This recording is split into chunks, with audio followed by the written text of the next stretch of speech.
நான் ரீசெண்டாக இன்ஸ்டாகிராமில் போஸ்ட் பண்ணேன் என்னோட ப்ரெக்னன்சி வீடியோஸை பார்த்துட்டு என்னோட ஹஸ்பண்ட் கேட்டார், இதில் ஏன் நீ என்ன கொலாபரேட் பண்ணல? இது வெறும் உன்னோட ஜேர்னி மட்டும்தானா, நம்மளோட ஜேர்னி இல்லையா அப்படின்னு அவர் கேட்டதுக்கப்புறம் தான் எனக்கே தோணுச்சு, ஆமாம் இல்லை, எதுக்கு நம்ம கொலாபரேட் பண்ணலை?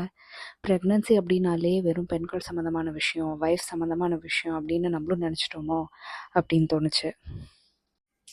நம்ம வாழ்க்கையில் யாரெல்லாம் நம்மளோட அசோசியேட் ஆகணும், அவங்க நமக்கு என்ன விதமான லெசன்ஸை சொல்லி கொடுக்கணும்னு நம்ம பிறக்கிறதுக்கு முன்னாடியே டிசைட் பண்ணிட்டு தான் வரோம்.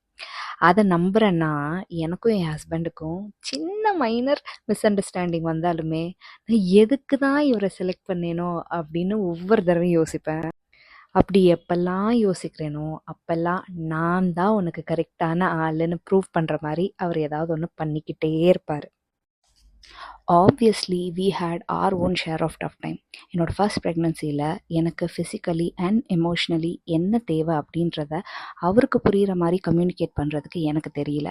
அதனால் எனக்கும் அவருக்கும் நிறைய சண்டை வந்திருக்கு. பாவம் அவர், அந்த ப்ரெக்னன்சி அவருக்கும் ஃபஸ்ட் டைம் தான் புரிஞ்சுக்கிற அளவுக்கு எனக்கு அப்போ பொறுமை இல்லை. ஆனால் இந்த ப்ரெக்னன்சியில் என்னோடய ஹஸ்பண்ட் தான் என்னோடய பெரிய சப்போர்ட் சிஸ்டம். நான் என்ன ஸ்டேட் ஆஃப் மைண்டில் இருக்கேன்றதை புரிஞ்சுக்கிட்டு அதுக்கேற்ற மாதிரி சப்போர்ட் பண்ணுவார். நான் என்னோடய ப்ரெக்னன்சி ஜேர்னியை இன்ஸ்டாகிராமில் போஸ்ட் பண்ணுறதுக்கு என்னை என்கரேஜ் பண்ணதே என்னோடய ஹஸ்பண்ட் தான்.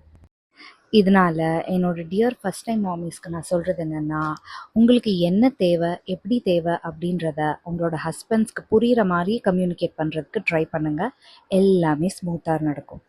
உங்களோட ப்ரெக்னன்சி ஸ்மூத்தாக போகணுன்றதுக்காகவும், நான் பண்ண தப்பை நீங்கள் பண்ணிடக்கூடாதுன்றதுக்காகவும் இந்த மாதிரி நிறைய விஷயங்களும் உங்க கூட ஷேர் பண்ணுறதுக்காக வெயிட் பண்ணிகிட்ருக்கேன்.